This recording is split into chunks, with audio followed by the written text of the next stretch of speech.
Hi guys! Good morning! Time check is mag-alas 4 ng umaga. So bibiyahe tayo ngayon sa GrabCar. Bibiyahe tayo ng 4 AM hanggang 10 AM ngayong umaga.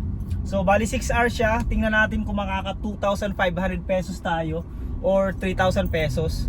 So may challenge tayo ngayon dahil sabi nga nila medyo mataas na yung fare ngayon sa GrabCar.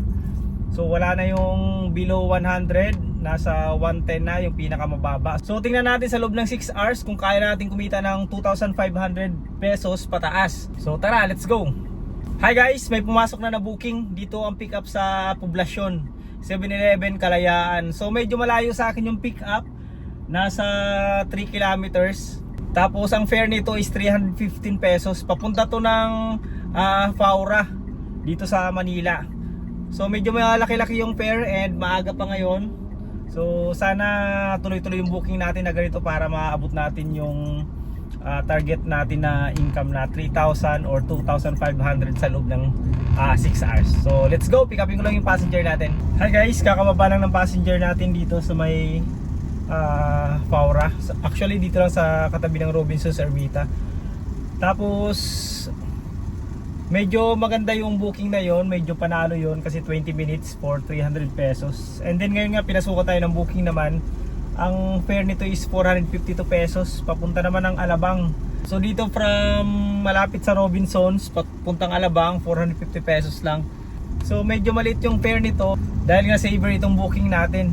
Pero ayos na dahil wala pa naman traffic ngayon. Pero sana mag-skyway si passenger. Sana in 30 minutes or less than 30 minutes matid natin si passenger para hindi talo yung biyahe na to kahit saver.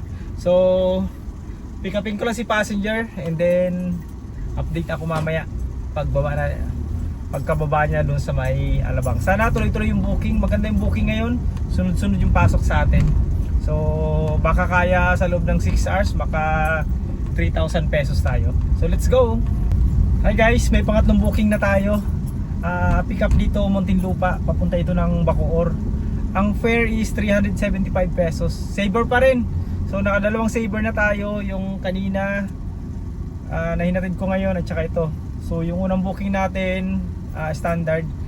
So mamaya papatayin ko na tong saver. Dahil nga pag maaga talaga binubuksan ko kasi minsan kasi mahina yung booking pag hindi mo binuksan yung saver lalo sa madaling araw.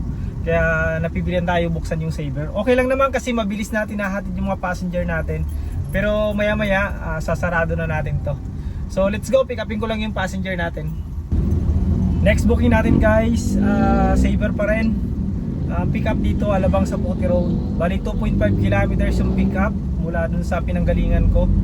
Papunta naman to ng Buendia. So 245 pesos yung fare. So tara, pick upin lang natin. Next booking natin guys, dito Coast Residence papunta ng BGC. 196 pesos yung fare. Standard booking ito. So tara, let's go, pick upin ko lang si passenger.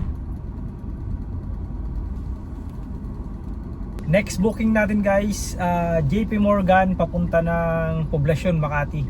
Ang fare nito is 191 pesos. So tara, let's go. Next booking natin guys, Brio Tower dito sa may EDSA. Papunta to ng McDonald's dun sa may Buendia. Sa may malapit sa Jackliner. Ang fare nito is 161 pesos. Medyo malayo yung pick up sa akin. Nasa kulang-kulang 3 kilometers yung pick up.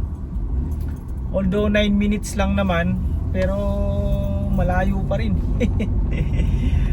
Saver pa rin to kasi hindi pa natin na-off yung saver natin. Tuloy-tuloy pa naman yung pasok ng booking ng saver. Medyo may mga panalo, medyo may mga talo din, pero okay lang. So pick upin lang natin si passenger. Time check guys is 7:30 na ng umaga. So nakaka 2,000 pesos na tayo. So mayroon pa tayong 2.5 hours. So may pumasok na booking dito Buendia ang pick up. Papunta to ng may Santa Mesa. Ang fare is 195 pesos. Standard booking siya. Tara, let's go. Next booking natin guys, El Pueblo, Manila Condominium. Dito lang yan sa may Sampaloc. Papunta naman ang Quiapo, Manila.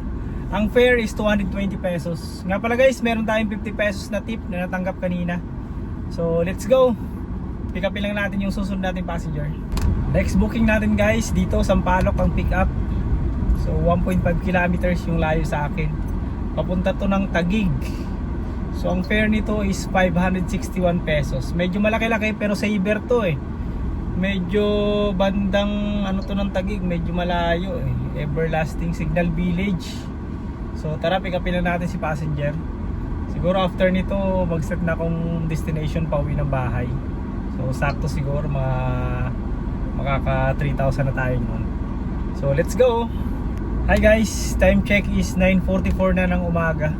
So bali nakaka 3,000 na tayo. So pasok yung challenge natin na 6 hours challenge natin sa 3,000 pesos. Pero andito kasi ako sa Taguig, hindi pa ako nakakauwi ng bahay. Dito yung last na drop ko sa Taguig. So kaya nag-set na ako ng my destination pauwi ng bahay para naman hindi sayang yung gas natin. And ito nga, pinasukan tayo ng booking galing dito rin sa Taguig papuntang Market. Ang fare nito is 288 pesos. So pick upin ko lang si passenger. Compute natin mamaya guys pag uwi ko sa bahay kung makakamagkano tayo. And kung makaka 4,000 ba tayo or maka 3,000 lang mahigit. So check natin. So pick upin ko lang si passenger and then update ko kayo mamaya. Hi guys, may next booking tayo. Ang pick up dito sa Rosewood, malapit dito sa Pedro Cayetano.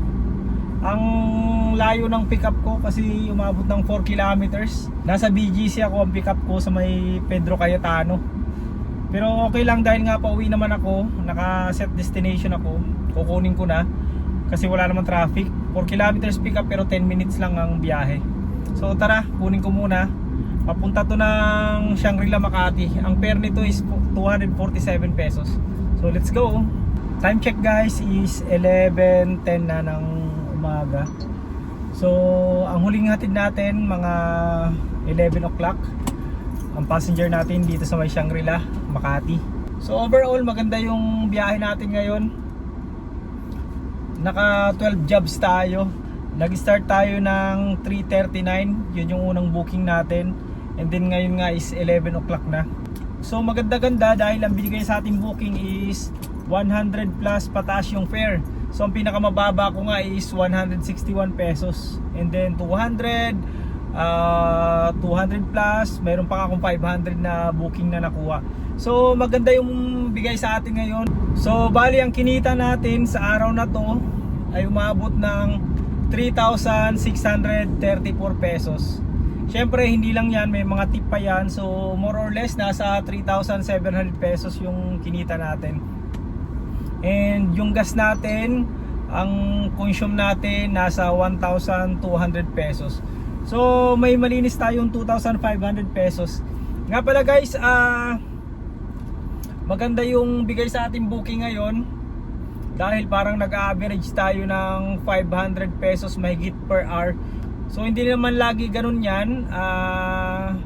Nagkataon lang siguro dahil holiday ngayon and hindi masyado ma-traffic. Nga pala, take note, naka-open yung saver natin. Dahil nga kanina, madaling araw, inopen ko talaga dahil ine-expect ko na wala masyadong booking. Pero nung nakita ko na medyo panalo din yung mga bigay sa atin ng saver, so hindi ko na enough. Dahil tuloy-tuloy naman yung booking and then yung saver na binibigay sa atin malalaki.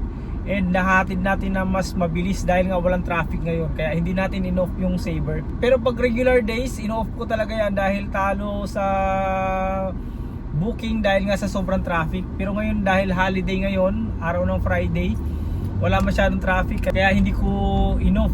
And tuloy-tuloy nga naman yung booking. So maganda guys, ang average natin is 500 per hour. Sa loob ng 7 hours, naka 3,700 pesos tayo. So maganda-ganda, hindi naman araw-araw ganyan yung booking. Paminsan-minsan, maganda na rin yung ganyan.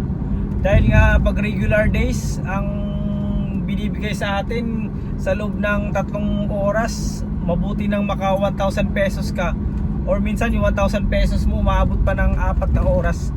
Pero ngayon nga, ang 1,000 natin is nasa 2 hours lang. So maganda-ganda, sana tuloy-tuloy na yung ganito. Sana maganda lagi yung fare, sana medyo malaki na. And so hopefully sana mataas na rin yung pamasahe natin dito sa TNBS. So yun lang guys, maraming salamat. And mag-ingat tayong lahat sa ating mga biyahe.